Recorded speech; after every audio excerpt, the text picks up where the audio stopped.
How are you doing today, folks? I I'm here to review something. Is it My Little Pony? No. Is it Symbiotic Titan? Not yet. I'm actually gathering those episodes on my DVR as we record. But if you were scared of that opening, of me not being here for 10 whole seconds and then going boo, then you will probably piss your pants. Oh, no, wait, no. That was probably the best scare out of Paranormal Activity 4, which I'm here to review today, along with Sinister, another horror movie. Because, we're getting into that time of the year of Halloween, and I've been seeing a lot of horror movies. From The Possession to The Apparition to Sinister, and now Paranormal Activity 4. I thought The Apparition was a piece of shit. Done. Possession was pretty okay.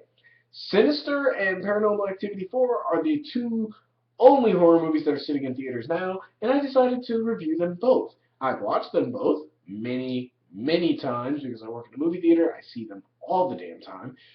So, let's dig into these two movies. Now, let me just start off real quick for anybody who has any thoughts or just wants this to get over with quick.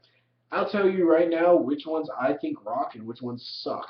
Alright, Sinister was actually really good. It was a cerebral movie, though it was a cerebral horror movie. And I kind of like these better because they try to make you think and try to scare you by making you think, pretty much. And actually has a story, characters, the things that make a great movie, or a good movie at least. While Paranormal Activity 4, it's it's Paranormal Activity 4. But I have nothing else to say on that one. It is Paranormal Activity 4. I'm sorry, not Paranormal Activity 4. Paranormal Activity Bore. Because you know what? For most of the dang movie, nothing happens. That ghost don't do nothing. Not until the last 15 minutes, at least. And I will give you examples for that. So remember, if you wanted this to end in 2 minutes and 35 seconds, or I'm off on that point, alright, whatever, then Sinister, I thought was pretty good. Paranormal Activity 4, shit. Alright, good, move on then.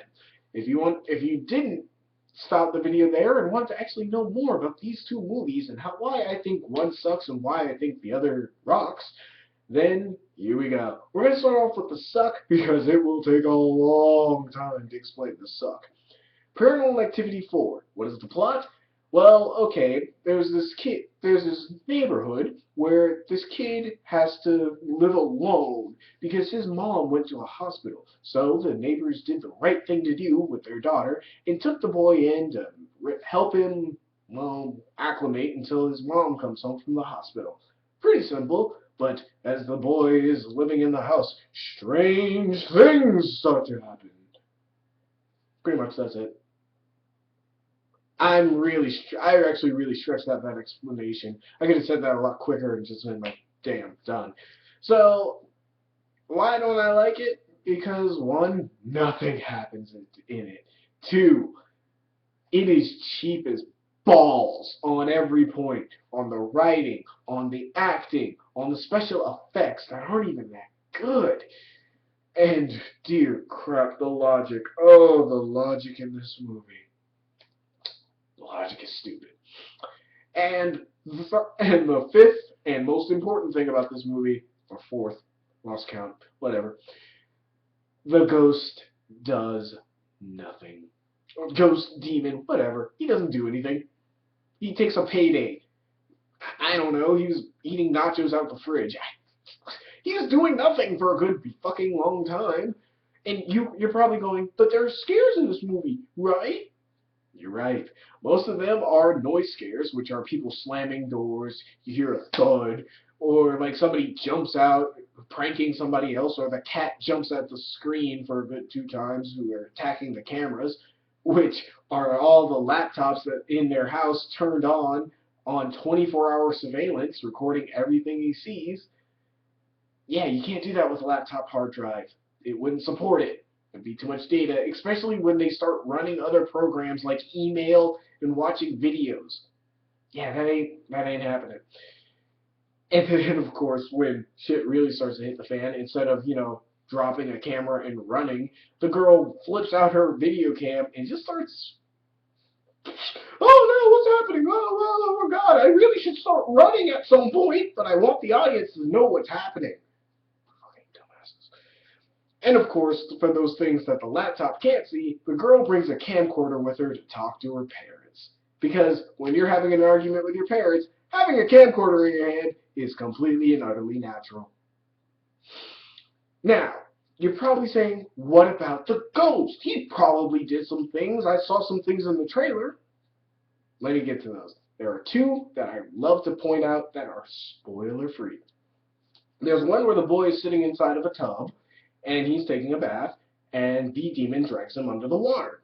You are thinking, how is that not scary? You would think this would be scary because a demon is drowning a young boy. But not 5 minutes later, the boy just comes out of the water like he was just soaking his face. Like nothing happened. He literally just... And then the mom comes in like, oh, time to get out of the bed, out of the tub, silly. Because the mom didn't know. Like, he got dragged under. But so the boy, instead of going, oh my God, Mom, I got dragged under the tub and a demon got me, he goes, okay. And then gets out of the tub with his SpongeBob on his laptop. If the characters aren't going to be scared, why should we? Oh, and here's the second one that is my favorite scene of the movie. My favorite scene because of how stupid it is. It escalates from stupid to retarded, like, immediately. First off, the girl, 15-year-old girl, main character, isn't sleeping for a few days. We don't actually see this, but we do get told it by her parents, who her mom had decided to drug her drinks with sleeping pills. Parenting. She's doing it right. So the girl is sedated, knocked out, like, to no end. No one can really wake her up. She can't feel anything. So the ghost, and you see this in the trailer, like, it's like she's sleeping, and then the covers get ripped off, and then the boy comes into the room, and then the ghost grabs the girl and starts lifting her up from the bed, rising slowly. The ghost can do anything to her. She's asleep, knocked out. The ghost can snap her back or snap her neck. She can't let out a scream or help or cry for help or even fight back. She's totally at the demon's mercy. So what does this demon do now that he has a girl who is vulnerable, has nothing to do with his plan, and can kill at any time and does kill later? Sorry, spoilers. What does he do? Nothing. Like, it literally, as she rises up towards the top of the screen, it cuts to black, and she's back in the bed with the covers on, like nothing happened. Nothing at all. Are you seeing the problem here? The ghost has ample time to kill people, but does shit nothing for most of the fucking movie until, like, the last 15 minutes. And I'm like, and you people think this is scary? A ghost who's pretty much on a lazy payday for the most of the time, and then remembers he has to kill people? I mean, can I just come into your house, slamming doors and opening windows and moving shit when you're not around, just to scare you? I'll take some money. It'll be really easy. It'll be a lot more fucking scary than this damn movie. Honestly, don't see this movie. The acting's bad. Everything about it is not that great. It's boring for most of the parts. And finally something happens where the ghost is an actual threat at the end of the damn movie. And yes, there's a twist ending. And yes, if you don't know this, there is an after credits scene. But if you don't speak Spanish, it means nothing to you. Absolutely nothing. I'm not even going to tell you about it. Because it's that useless. It's that useless. Oh. Ignore that. Alright, on to the better movie, Sinister. And I just moved my light, so I just got a lot darker. Sinister is it's a mystery. It's about a man who is driven by his drive for fame. He goes out into this house where a bunch of people died, a whole family died, and he's a true crime novelist, meaning he writes about true crimes that have happened in America or around the world, and he writes about their unsolved murders, and he digs in there, sees if he can find anything the police hadn't found, and writes about it, and publishes it as a true novel, nonfiction, and he got famous for the first one. And he's tried again and again to be famous again, but he can never redo it. Though he has no financial trouble and he has a loving family, and he loves his family quite deeply, he does still chase the fame, leading him to this house where all these people have died, and he is trying to figure out how they died, in which he finds these home videos, not only showing how these people died, but showing how other families had died from other times and other areas. And he has to try to figure out the connection on all these people's deaths and why the home videos are there and how they got there in the first place. It's a mystery. It's really good. The characters are fleshed out and you actually care for the guy, or you at least understand where he's coming from. He was famous once and he wants to be famous again. And so you kind of sympathize with his rise to fame, even though when things get too crazy, he does end up leaving the house. But there's a twist that acclimates why in where Paranormal Activity 4 has the ghost scaring people for no random reason when he could just easily kill them all, and that's his plan.